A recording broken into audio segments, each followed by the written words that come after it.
She finally kicked the bucket. Now her apartment and car are ours, son. My mother-in-law was overjoyed when I collapsed on the floor after her lunch. That same day, my husband began moving his mother's things and the rest of the family to my house. And when he arrived with his family, he was stunned at the sight on the threshold. And before we begin, I ask you to like and subscribe to the channel. Thank you and enjoy. Morning rain pounded the windows of the real estate office, and Tatiana, with her usual concentration, studied the documents for yet another deal. At 38, she was one of the most successful agents in the city. Her clients trusted her with million-dollar purchases, and her colleagues envied her steady income. Her 3-room apartment in the city center served not only as a home but also as a symbol of professional success.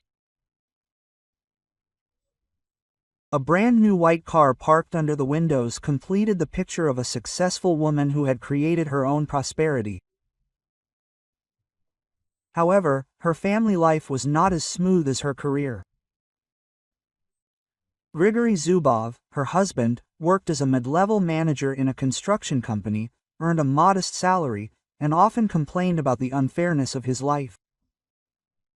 In 4 years of marriage, he had failed to make a significant contribution to the family budget.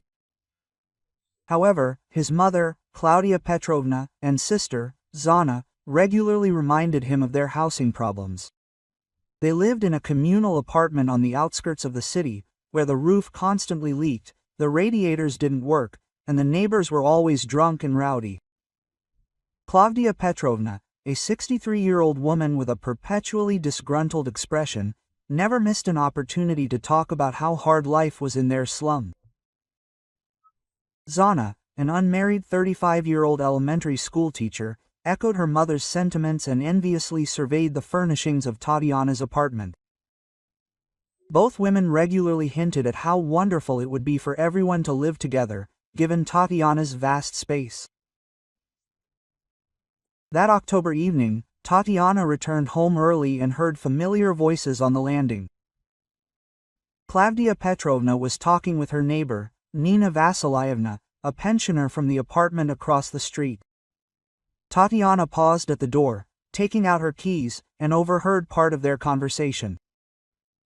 "You can't imagine, Nina, how tired I am of living in this dump," her mother-in-law said in a hushed but agitated voice. "But everything will change soon, you'll see." "What are you saying, Clava?" the neighbor asked in surprise. "Finally, we'll live like normal people. I've already thought everything through." Quote, Grigory, of course, doesn't know, but I'm a decisive woman. When I have to act, I act. Tatiana froze, key in hand. There was a strange confidence in her mother-in-law's voice, almost triumph. It wasn't an ordinary conversation about dreams, but something more concrete and frightening. "Quiet, Clava," the neighbor hissed. "What if someone hears? Who's here to listen?" Quote, Claudia Petrovna waved her hand dismissively. Tatiana was at work until late. Grigory too. And what did it matter? They'd find out soon anyway. The women went to their apartments, and Tatiana stood on the landing for a long time, trying to make sense of what she'd just heard. That evening, she cautiously asked her husband about his mother's plans, but Grigory merely waved his hand wearily. Mom had always dreamed of moving. Don't pay attention, she's just fantasizing. But Tatiana couldn't forget her mother-in-law's tone. This didn't sound like ordinary dreams. A week later, a second disturbing incident occurred. Zana came to visit, as usual, unannounced, brought homemade cookies, and sat down to drink tea in the kitchen.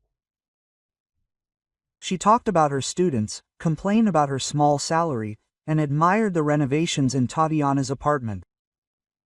The woman acted as usual, but something about her behavior alerted the mistress of the house. Zana was examining the furniture too closely, as if assessing its value. She opened several cabinets under the pretext of searching for napkins, peeked into the bedroom to admire the new curtains, and even checked the air conditioner in the living room. Her behavior seemed odd, but Tatiana decided to ignore it. As Zana was getting ready to leave, she picked up her large bag from the floor and accidentally caught it on a chair leg. The bag opened, spilling its contents onto the floor. Tatiana rushed to help her gather her things and saw a ring of keys with an unusual keychain in the shape of a miniature owl.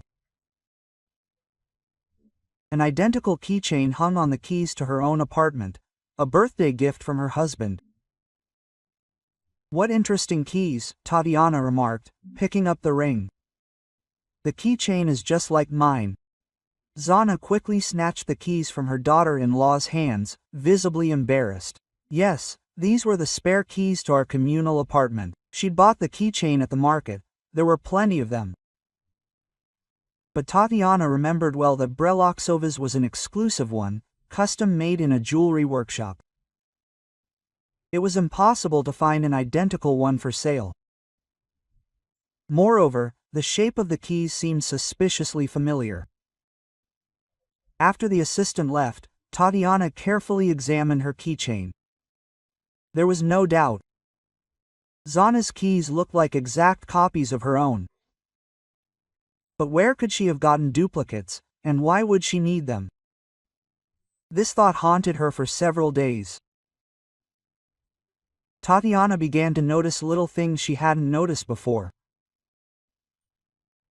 Grigory began staying late at work more often than usual, and when he returned, he seemed distracted and avoided conversation. Klavdia Petrovna called almost every day, asking about Tatiana's plans for the weekend and always checking if she would be home. The third alarm bell came completely unexpectedly. In the morning, the postman delivered a registered letter from the notary's office. Tatiana opened the envelope and found a notice of inheritance. It turned out that Evdokia's late aunt, with whom Tatiana hadn't spoken for the past 10 years, had left her a one-room apartment in a residential area. Tatiana was shocked. Aunt Ducia lived modestly, working her entire life as a librarian, and no one suspected she owned her own place. The letter stated that the apartment was small, but located in a new building and fully privatized. To formalize the inheritance, she needed to appear before the notary with the necessary documents. This news was so unexpected that Tatiana decided not to tell anyone for now. First, she needed to sort out the documents, assess the condition of the apartment, and figure out what to do next. She hid the letter in her bedroom desk, in a folder with important documents. But 3 days later, something strange happened. Tatiana arrived home early and decided to reread the letter from the notary to memorize the address and appointment time. Opening the folder, she immediately noticed that the letter was not where she had left it. Tatiana usually filed documents strictly alphabetically, but the letter about the inheritance had ended up among the insurance policies. At first, she thought she had inadvertently misplaced the paper, but then she noticed something else. The envelope was not completely tucked into the folder, but was slightly protruding. Tatiana always neatly folded her documents. It was her professional habit. So someone had read the letter. But who could have gotten into her bedroom and rummaged through her personal papers? Her husband had access to all the rooms, but why would he secretly examine her documents? They always discussed important matters openly. Unless Tatiana remembered Zana's keys and Zalovka's strange behavior during their last visit. What if they really did have copies of the apartment keys? Then they could come in her absence and do whatever they wanted. The thought was frightening, but logical. It explained Klavdia Petrovna's confident tone in her conversation with the neighbor, Zana's suspicious examination of the apartment, and her sudden interest in Tatiana's plans. But what exactly were they planning? And what did the inheritance from Aunt Ducia have to do with it? Tatiana decided to act cautiously but decisively. She wasn't one to allow herself to be manipulated or threatened. Years of working in real estate had taught her to recognize deception and protect her interests. The next day, she changed the lock on the front door, explaining to her husband that the old one was sticking. Grigory didn't object, although he looked puzzled. Tatiana gave the new keys only to him, asking him not to show them to anyone else or lend them even for a short time. "Why such precautions?" he asked. "There's been an increase in thefts in the area lately." "Better to be safe than sorry," Tatiana replied. Grigory shrugged and agreed, but Tatiana noticed him briefly examining the new key several times, as if memorizing its shape. 2 days later, the experiment yielded results. Returning home, Tatiana discovered scratches on the door near the keyhole. Someone had tried to break into the apartment with the old keys. The scratches were fresh. There were no metal shavings on the floor, so the attempt had been recent. There was no longer any doubt. Her husband's family did indeed have copies of the keys and regularly visited the apartment in the owner's absence. But for what purpose? What were they looking for, or what were they planning? Tatiana installed a small hidden camera in the hallway, disguising it as a decorative element on a shelf. Now she could track all attempts to break into the apartment. She also decided to carefully study the behavior of her husband's relatives. She began recording the times of their calls, the topics of their conversations, and the questions they asked. Gradually, a disturbing picture emerged. Klavdia Petrovna inquired too frequently about Tatiana's health, asking how she was feeling, and suggesting folk remedies for fatigue and stress. Zana regularly inquired whether Tatiana was planning a vacation, visiting relatives, or considering a job change. Individually, these questions seemed like ordinary concerns, but taken together, they aroused suspicion. It was as if they were gathering information for some kind of plan. And the plan, apparently, was connected to Aunt Ducia's inheritance. Perhaps they thought Tatiana would receive a second apartment and want to sell one of them, or perhaps they hoped she would move into the new place, leaving the old one available to them. But Tatiana's intuition told her it was much more serious. Her mother-in-law's confident tone, the copies of the keys, the secret visits to the apartment, all of this pointed to something more than just a desire to improve their living conditions. Tatiana decided not to confide her suspicions to her husband. Grigory was too attached to his mother and sister. He would never believe their good intentions. Moreover, he might unwittingly alert them to Tatiana's suspicions. No, she had to act independently and very carefully. First, gather evidence, then understand her relatives' true motives, and only then decide what to do next. Tatiana was a decisive woman and not one to back down from a challenge. If they were indeed plotting against her, she would be able to protect herself and her interests. The main thing was not to be caught off guard. The next morning, she went to the notary to formalize the inheritance. Aunt Ducia's apartment turned out to be in good condition, modernly renovated and furnished. The notary explained that the deceased had purchased the property only 2 years earlier with proceeds from the sale of her dacha, but had not lived there due to illness. "Your aunt really wanted the apartment to go to you," the notary said. "She said that you were the only one in the family who could properly manage the inheritance." These words made Tatiana think. It turned out that Aunt Ducia had deliberately chosen her as the heir, although they had no close relationship.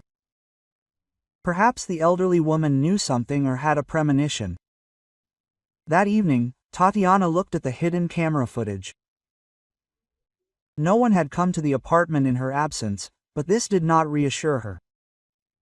Perhaps after the lock was changed, they temporarily stopped visiting, but did not abandon their plans. It was necessary to act proactively. Tatiana decided to closely observe the behavior of her relatives and at the first opportunity find out what exactly they were up to. Intuition told her that serious trials lay ahead, but she was ready for a fight. For the next 2 weeks, Tatiana lived in a state of constant vigilance. The hidden camera in the hallway recorded empty corridors every day, but this did not. It was reassuring. The husband's relatives clearly changed their tactics after the locks were changed, but their plans didn't disappear. Claudia Petrovna began calling even more frequently, always during working hours, when Tatiana was busy with clients. Her mother-in-law complained about her health, talked about problems with the utilities, but most importantly, she constantly inquired about her daughter-in-law's daily routine. "Tatiana, are you coming home early today? I made some compote, I wanted to bring it. Will you be home on Saturday? I made some pies, your favorite ones with cabbage. Are you feeling ill? Your voice sounds tired? Perhaps you'd like some herbal tea? I know a great recipe." Each such call made Tatiana anxious. Her mother-in-law was too intrusive in asking about her plans, too often offering homemade treats. And after the incident with the keys, any gifts from her husband's relatives seemed suspicious.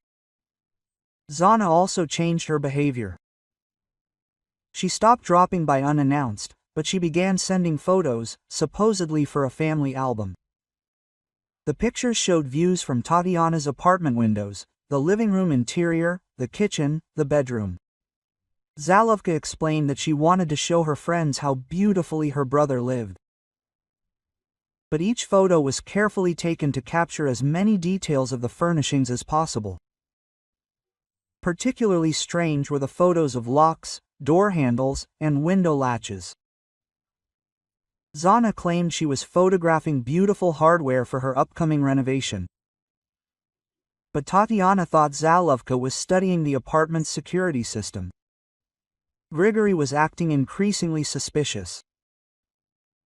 He began frequently staying late at work, but received no overtime. He answered his wife's questions evasively, talking about important projects and urgent meetings. But when Tatiana called him at the office one day, the secretary said Grigory had left at lunchtime. In the evenings, her husband was absent-minded and silent. He avoided intimacy, citing fatigue, and spent long periods talking on the phone in the bathroom. Several times Tatiana was still hearing snatches of words. She needed to wait. Everything had to seem natural. When she asked directly who he was talking to, Grigory replied that he was discussing work matters with colleagues. But work conversations don't happen in whispers in the bathroom at 11 p.m. Most alarming was the change in Grigory's attitude toward everyday matters. Previously, he'd never inquired about the apartment documents and didn't even know where the insurance was kept. Now he frequently inquired about financial matters, inquiring about the size of the car loan, inquiring about the cost of repairs. "I just want to be informed about our expenses," he explained. But Tatiana understood that her husband was assessing the family property, perhaps at the request of his mother and sister. The decisive moment came on Friday evening. Tatiana returned home earlier than usual and checked the security camera footage. What she saw left her frozen with horror.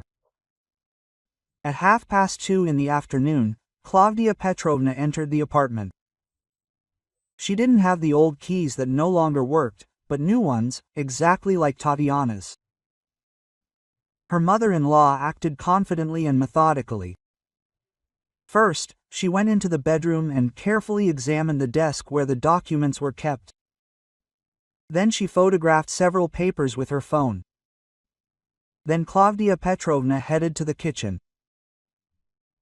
She opened all the cabinets, checked the contents of the refrigerator, and took a small jar of some liquid from her bag. She poured a few drops into a bottle of drinking water on the table, shook it thoroughly, and put it back. After that, her mother-in-law walked through the entire apartment, as if studying the layout. She measured the doorways, windows, and the spaces between rooms with a tape measure. She wrote down all the measurements in a notebook. Before leaving, Claudia Petrovna took out her phone and called someone. "Yes, everything is ready. In 2 weeks we can begin." She suspects nothing. Her mother-in-law's voice on the recording sounded cold and businesslike. This wasn't the complaining pensioner Tatiana knew. This was a calculating woman, executing a carefully thought-out plan. Tatiana replayed the recording several times, trying to understand every detail. Where had Claudia Petrovna gotten new keys? Grigory had obviously made copies and given them to his mother. What kind of liquid had she added to the water? And what did the phrase, "we can start in 2 weeks," mean? It became clear that something serious was being plotted against her. Her husband's relatives were acting in a coordinated and targeted manner. They had access to the apartment. They had examined every detail of the situation, collected information about documents and finances. But the worst thing was that they had added something to the drinking water. Tatiana recalled feeling weak and lethargic in recent days. She attributed it to autumn vitamin deficiency and stress at work. But what if her illness was caused by some medications? She immediately emptied the bottle of water and thoroughly washed the dishes. Then she checked all the food in the refrigerator. Several packages looked suspicious. A carton of milk was slightly opened. A jar of honey showed signs of being tampered with. Tatiana threw out all the questionable items and resolved to no longer eat anything at home that could have been contaminated by someone else. She planned to eat only in restaurants and cafes for the next few days, but that wasn't enough. She needed to find out what exactly her relatives were planning and obtain evidence of their criminal activity. The next morning, Tatiana contacted a private detective. Dmitry Arturovich Kobelev was an experienced detective who specialized in family investigations. His office was located in the city center and he had a reputation for honesty. Tatiana told the detective her suspicions, showed him the security camera footage, and explained the relatives' strange behavior. Kobelev listened attentively and asked several clarifying questions. "The situation is truly alarming," he said. "It's clear that some kind of operation is being prepared against you.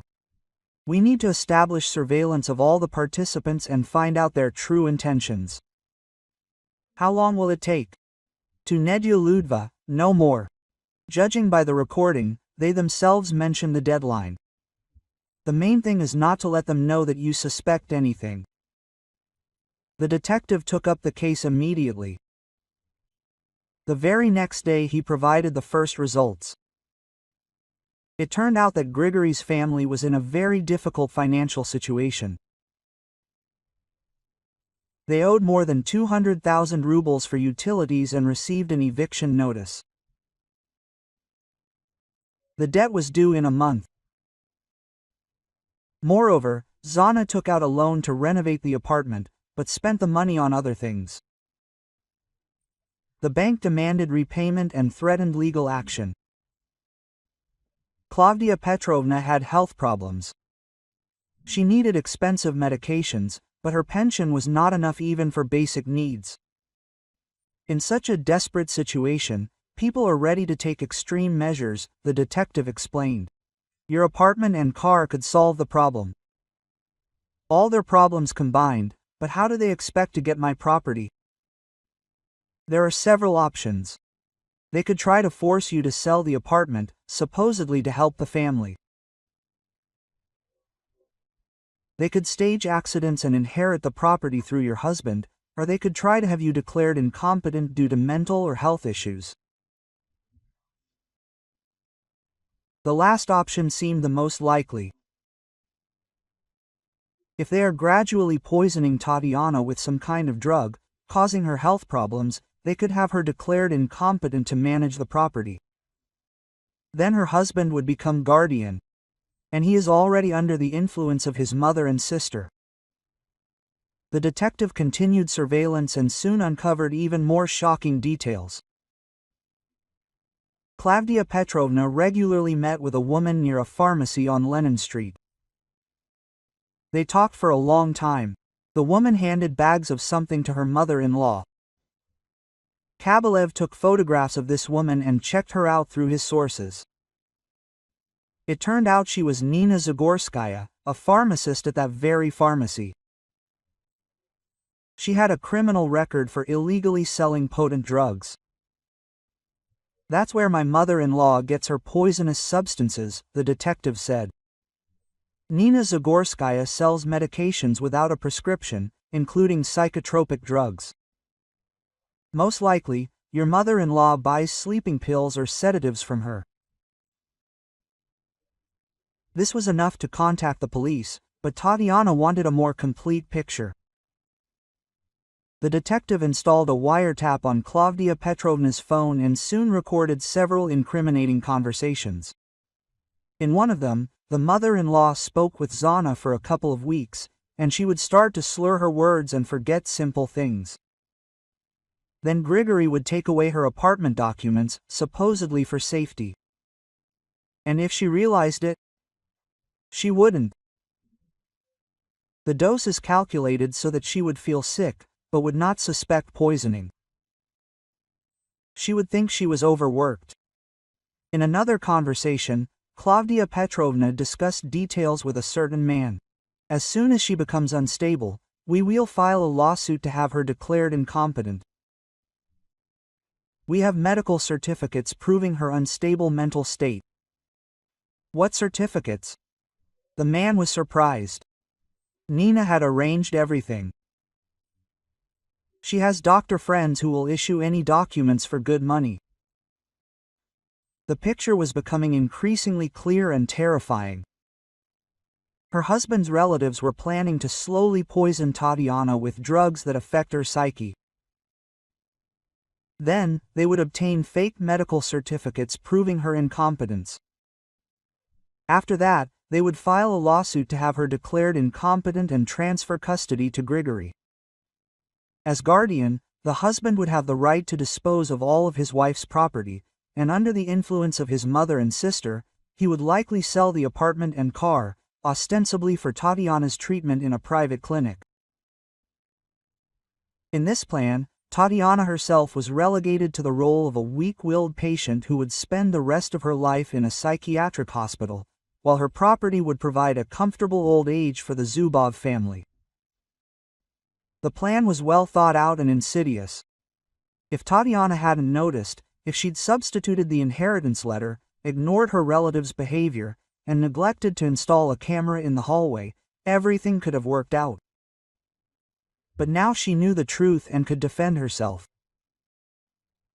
The detective had gathered enough evidence to open a criminal case.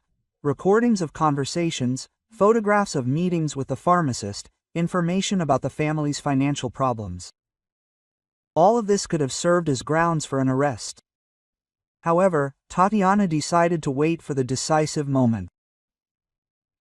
She wanted to catch her relatives red-handed when they tried to finally implement their plan. They talked about a 2-week deadline, she told the detective. So, something decisive must happen soon. Yes, most likely, they will try to give you a large dose of the drug to induce acute distress. After that, they will call an ambulance and hospitalize you, supposedly for treatment, Kobelev agreed. Then we will wait, but I am ready for the meeting. Tatiana contacted a toxicologist in advance and received an antidote for the most common sedatives. In addition, she agreed with the doctor that he would be ready to confirm her normal mental state, if necessary. All that remained was to wait for her husband's relatives to take decisive action. That moment arrived a week later. On Thursday evening, Klavdia Petrovna called and in a sweet voice invited Tatiana to a family dinner. Quote, "Tatiana, I made your favorite borscht and cutlets. Grigory will be free early today. Zanachka will come too. We haven't all gotten together for a long time." There was a false joy in her mother-in-law's voice, but Tatiana understood this invitation to execution. The family dinner would be their last if the relatives' plan came to fruition. "Of course, Klavdia Petrovna. What time should I arrive?" 7 p.m. "And don't eat anything before dinner. I've prepared so much." Tatiana hung up and smiled. Finally, the adversaries had decided to take an open action. Now they could set the final trap. She contacted the detective and arranged for him to watch her mother-in-law's apartment and record everything that happened. Furthermore, Tatiana warned the local police officer that urgent assistance might be needed. All that remained was to take the antidote, prepare for the decisive battle, and enter the enemy's lair. Tatiana felt no fear. Years of working in the complex real estate sector had taught her not to back down in the face of difficulties. And now it wasn't just about money or a career, but about her life. She was ready to fight for her future. Friday began like a normal workday, but Tatiana she felt the electric tension of the approaching denouement in the air. She spent the entire day in the office, dealing with current affairs and trying not to think about the upcoming evening. But concentration was difficult. Her thoughts constantly returned to her in-law's plan. At 5:30, she took the antidote given to her by the toxicologist. The drug was supposed to neutralize the effects of most sedatives and psychotropic drugs. In addition, Tatiana tested the miniature voice recorder hidden in her purse and made sure that Detective Kobelev was ready for observation. By 7 p.m., she arrived at her mother-in-law's house. The old building looked gloomy in the dim light of the streetlights. The windows of the communal apartments glowed with yellow spots. The entrance hall smelled of damp and cat poop. The stairs creaked underfoot. Klavdia Petrovna greeted her daughter-in-law with a cheerful smile, which seemed particularly false to Tatiana. Her mother-in-law was dressed in a smart red dress, her hair neatly styled. Her face was carefully made up. It looked too formal for a casual family dinner. "Come in, my dear, I'm so glad to see you." Grigory sat at the table in the living room, looking tense. He avoided his wife's direct gaze, nervously fiddling with his napkin and frequently glancing at his mother. Zana was busy in the kitchen, but from time to time she peeked into the room with an anxious expression. The table was set with particular care. The white tablecloth, the best service, usually brought out only on major holidays. In the center stood a large tureen of borscht, surrounded by a plate of salads, bread, and appetizers. Quote, sit down, Tatiana," Klavdia Petrovna fussed. "Let's start with the borscht. I made it especially for you. Using a special recipe with secret ingredients." The last phrase sounded ambiguous. Tatiana sat down at the table and looked around carefully. Everything looked like a family celebration, but the atmosphere was tense and unnatural. Her mother-in-law was ladling borscht into plates, but Tatiana noticed that Klavdia Petrovna was pouring herself some from a separate saucepan that was standing on the stove. Grigory and Zana received portions from the main tureen, but her mother-in-law was clearly eating something else. Quote, "Why do you have different borscht?" Tatiana asked. "Yes, I have gastritis, I can't have spicy food," her mother-in-law quickly replied, "but you young people can have anything. Eat, don't be shy." Tatiana took a spoon and pretended to taste it. The borscht smelled fine, but she noticed a slight bitter aftertaste that shouldn't have been there. Something had clearly been added to the soup. She carefully scooped up the spoon, brought it to her mouth, but at the last moment, discreetly poured the contents back into the bowl, then praised the taste and asked for more. Klavdia Petrovna beamed and hurried to pour another helping. This time, Tatiana saw her mother-in-law add a few drops from a small bottle to her plate, stir it quickly, and serve it with a satisfied smile. Quote, "Eat, my dear, eat. It's for your health." Tatiana continued to pretend to eat, discreetly pouring the contents of the spoon back into the plate or onto a napkin. Grigory and Zana ate in silence, exchanging glances from time to time. The atmosphere grew increasingly tense. After the soup, the second course, cutlets with mashed potatoes, was served. Klavdia Petrovna again ensured that Tatiana's plate received the special treatment. The daughter-in-law watched her mother-in-law sprinkle her food with some kind of powder from a small packet. Quote, "It's a spice for flavor," Klavdia Petrovna explained. "It's very healthy, I buy it at the drugstore." Tatiana nodded and continued her performance. She pretended to eat with gusto, praised her mother-in-law's culinary skills, talked about her work, but carefully watched the others' reactions. Grigory seemed increasingly agitated. He frequently glanced at his watch, coughed nervously, and rose from the table several times under various pretexts. Zana, usually talkative, was also out of sorts. Today she barely participated in the conversation, while Klavdia Petrovna, on the contrary, became increasingly animated. She constantly ladled food onto Tatiana's plate, poured tea, and told her funny stories, but her gaze was attentive and expectant. She was clearly waiting for the drugs she'd slipped her to take effect. Half an hour into dinner, Tatiana decided it was time to move on to the final act. She began complaining of dizziness and weakness. Quote, "I don't feel well," she muttered, rocking back in her chair. "My head is spinning." Grigory grew alarmed and rushed to his wife, but Klavdia Petrovna stopped him with a gesture. "Don't worry, son, it's just fatigue. Tatiana works hard, her body is weakened," but there was poorly concealed satisfaction in her mother-in-law's voice. The plan was beginning to work. Tatiana stepped up her game. She began to slur her words, dropping cutlery and rocking back and forth in her chair. Finally, with a groan, she rose from the table and took a few hesitant steps toward the door.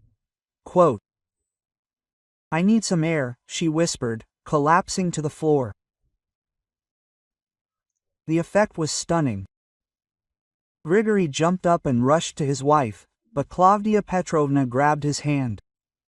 She finally leaned back. Quote, "Now her apartment and car will be ours, son." His mother-in-law rejoiced as Tatiana lay motionless on the floor. These words were spoken with such undisguised triumph that even Grigory was taken aback. He looked at his mother in bewilderment. Quote, "Mom, what are you saying? Call an ambulance." "What ambulance?" Klavdia Petrovna waved her hand dismissively. "She's just sleeping soundly. By morning it will all be over, and we will be the heirs." Zana approached the prone Tatiana and felt her pulse. "She's still breathing," she said disappointedly. "Maybe I should give her another dose?" "No need," her mother-in-law shook her head. "Nina said an overdose might arouse suspicion. Let everything look natural." Grigory stood over his wife in complete confusion. It was beginning to dawn on him that something terrible was happening. Quote, "Mom, what have you done? What did you give her?" "Nothing special," Klavdia Petrovna reassured him. "It's just a strong sleeping pill.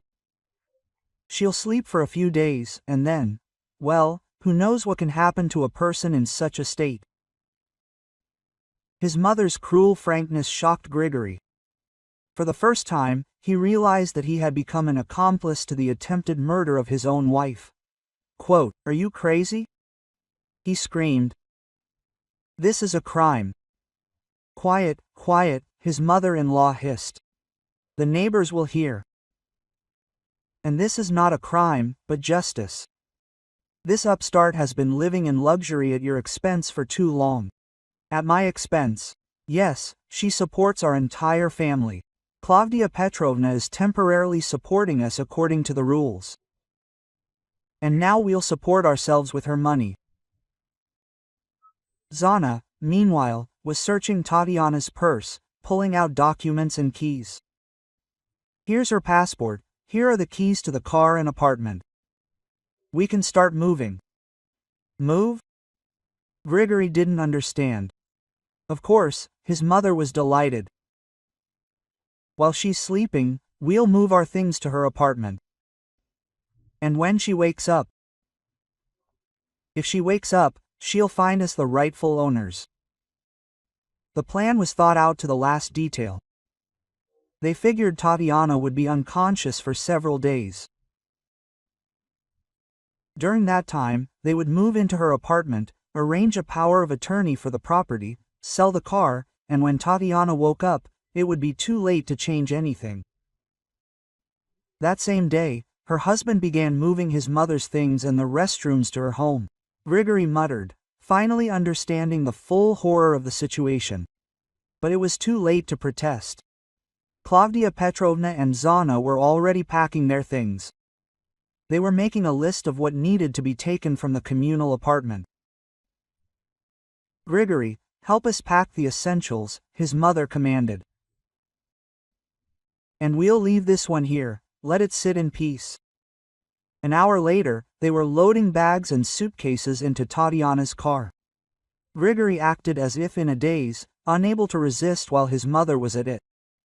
The keys to his wife's apartment were in his pocket, the documents in Zana's briefcase. When they pulled up to Tatiana's house and climbed the stairs with their things, Grigory still hoped that what was happening was a nightmare. But when he inserted the key into the lock and opened the door, reality crashed down on him with all its force.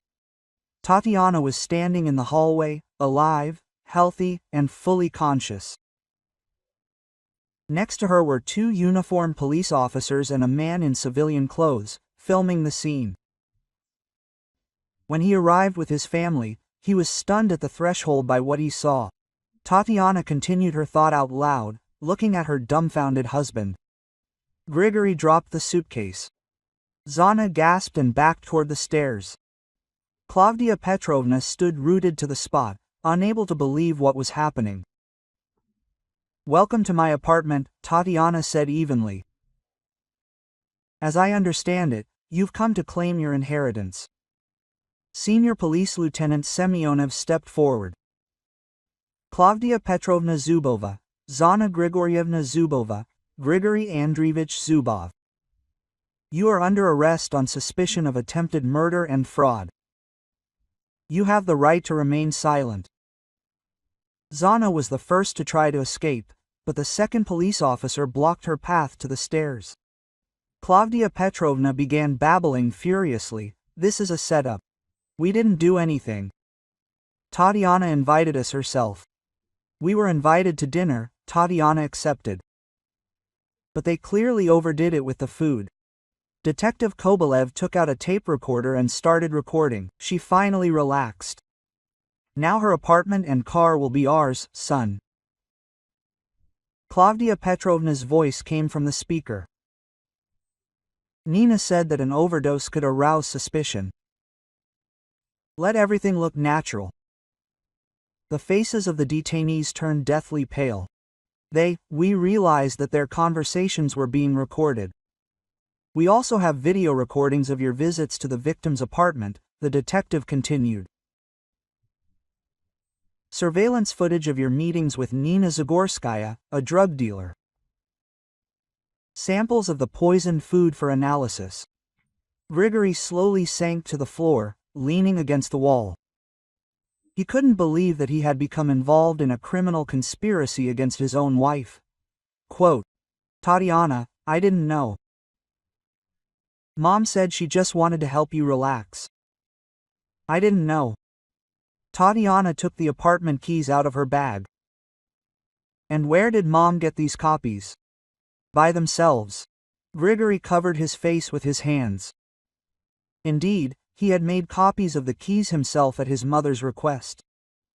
She said she wanted to be able to go to them in an emergency. Quote, "If something happens to Tatiana, she lied to me," he muttered. "She said she was just worried about your health."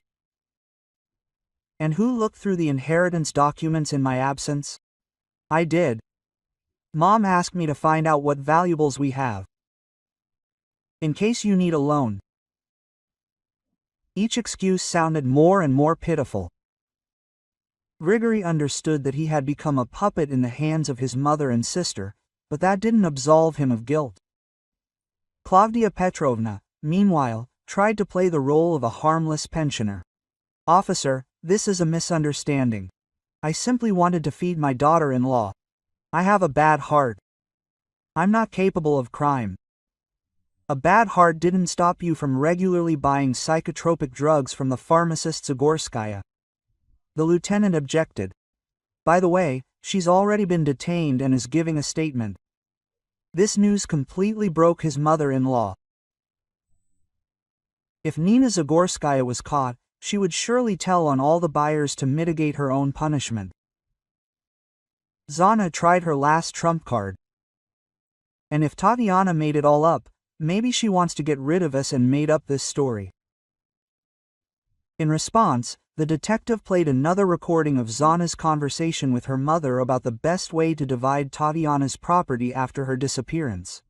Quote, "No comment," he said dryly. The detainees were led away to the station. Grigory walked last, glancing back at his wife several times. His eyes were filled with remorse and despair, but Tatiana felt no pity for him. He had made his choice when he agreed to participate in his mother's plan. When the apartment was empty, Tatiana sat down in a chair and sighed deeply.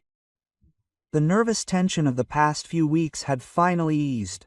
Quote, "Well," said Detective Kobelev, "we can say the case is closed.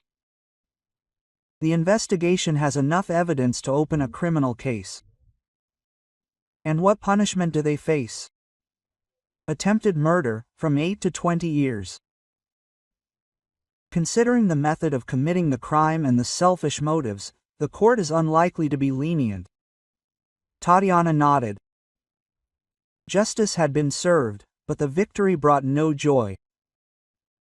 The next day, the preliminary investigation began.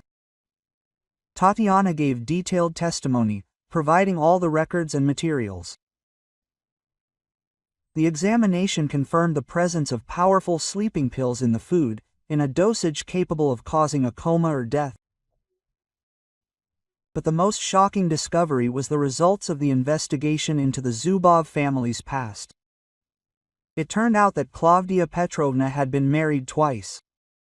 Her first husband, Grigory's father, died in a car accident under mysterious circumstances. The second husband died of a heart attack 6 months after the wedding. In both cases, Klavdia Petrovna was the sole heir to her late husband's property. Moreover, before their deaths, both men complained of feeling unwell, dizziness, and memory problems. Quote, "It appears your case was not the first," the investigator said. "We will look into the archives and verify the circumstances of the deaths of your mother-in-law's previous husbands." Grigory, upon learning this, completely broke down. He realized that his mother was a serial criminal who had been using poisoning for years to enrich herself. Now he had unwittingly become her accomplice in the attempted murder of his own wife. At the trial, Klavdia Petrovna tried to portray a helpless, sick old woman, but numerous pieces of evidence left no doubt of her guilt. The examination showed that she was well versed in poisons and their dosages, knew how to forge medical certificates, and had connections in the criminal underworld. Zana received 7 years for her complicity. She sincerely repented and asked Tatiana for forgiveness, but this could not change the verdict. Grigory was given a suspended sentence of 5 years, given that he acted under his mother's influence and tried to stop the crime at the last minute. But his marriage to Tatiana was dissolved at her request. Klavdia Petrovna received the maximum sentence of 18 years in a maximum security prison. At her age, this meant life imprisonment. Nina Zagorskaya was also sentenced to 10 years for drug trafficking and complicity in attempted murder. Tatiana won the case, but the victory was bittersweet. She lost her husband, her family, and her faith in her loved ones. The apartment she had so carefully defended began to feel empty and hostile. 6 months after the trial, Tatiana sold the apartment and moved into Aunt Dusia's inheritance. She also had to change jobs. Too many people knew about the high-profile trial. A new life began with a clean slate, but the scars of betrayal remained forever. Tatiana no longer completely trusted anyone. She was always on guard, vetting every new acquaintance. She survived the battle with her enemies, but the price of victory proved too high. Justice prevailed, the criminals were punished, but the lost trust in people could never be restored. Sometimes in the evenings, Tatiana thought about how her life might have turned out if she hadn't noticed the change in the inheritance letter. Perhaps her relatives' plan would have succeeded, and she would have spent the rest of her days in a psychiatric hospital, enjoying her property. But dwelling on the past was pointless. Life went on, and she had to move on. Tatiana learned to be happy alone, to value freedom and independence. The only thing that consoled her was that no one could ever take advantage of her trusting nature and kindness again. She had become stronger, wiser, and more cautious. And if anyone ever tried to harm her again, they would meet with a fitting rebuff. The story was over, but life went on, and Tatiana was ready for any challenge.